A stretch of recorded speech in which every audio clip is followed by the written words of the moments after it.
I'm fighting for the future of your children and your grandchildren, because you can see what's happening today, how they can't afford to buy a house and everything's getting harder and harder. Well, it's just going to get worse. What's your observation on the agrarian/farming economy? What are things in place and not in place, and what are the challenges you're seeing beyond the labour? We've finished a harvest. We're trying to market our grain today. The prices on the table for most of the grain segregations we've got existed in 2008 and 2009. These prices today are as low as they were 15, 16, 17 years ago.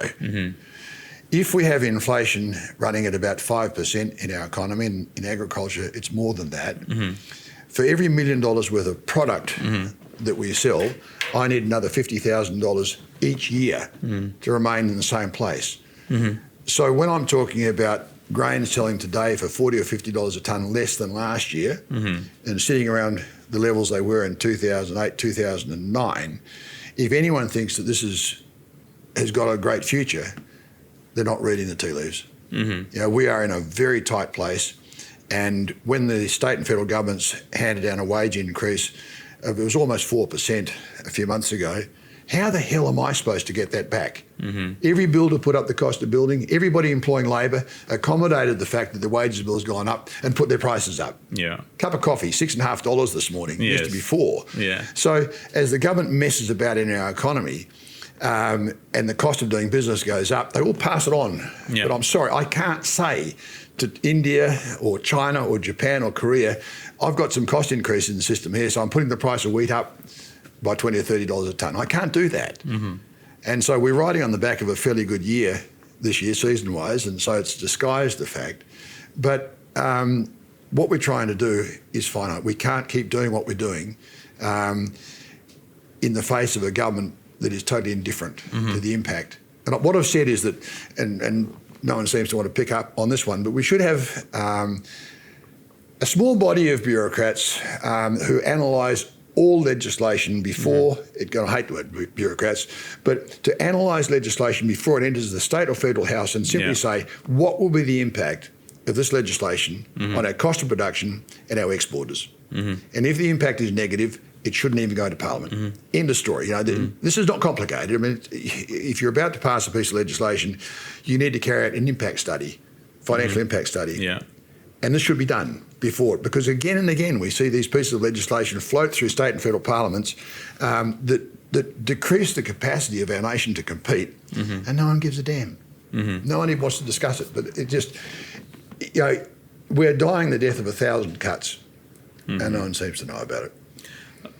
In conclusion, if you can give what a citizen should do during non-election years, because you're thinking about who the political party is, what they stand for, but what should they be thinking and worrying about during non-election years? This is the only argument that I've ever had to win. When people say, you're banging on about all this stuff all the time and whatever, and you've got to get with it, and the economy is changing and our society is changing. Yes, but I'm fighting for the future of your children and your grandchildren, because you can see what's happening today, how they can't afford to buy a house and everything's getting harder and harder. Well, it's just going to get worse.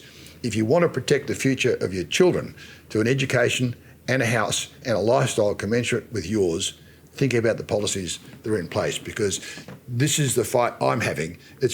I'll be gone. I mean, I've only got a few more years to go, and I'm financially secure enough not to worry about my future. My involvement today is about protecting the future of young Australians. And I'd say to people out in the street today, think about where you're going to place your vote. Think about the policies the government's putting in place, and ask yourself the question, does this build a more prosperous future and a safer future for your kids? Because at the moment it doesn't. What's your message also on getting involved with political parties? Because majority of the population stays out of the political party membership. Oh, Dev, this is a hard one. I addressed some students over in Marcus Oldham College in Geelong a few months ago, and they were on the cusp of entering a career in agriculture, mostly in agriculture. And I had to add at the very end of it, please get yourself involved in the protection of your industry and your future. You have to do this. Unfortunately, we are riding a wave of prosperity, false prosperity, generated by the infusion currently of $37.5 billion of borrowed money. This creates a sense of prosperity that doesn't actually exist. Just get tuned into what's actually happening.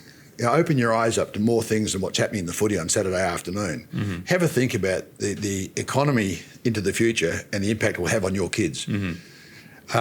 I'm not saying you should join the Liberal Party. God save us if you join the Labor Party. But be supportive of people who know how our country runs.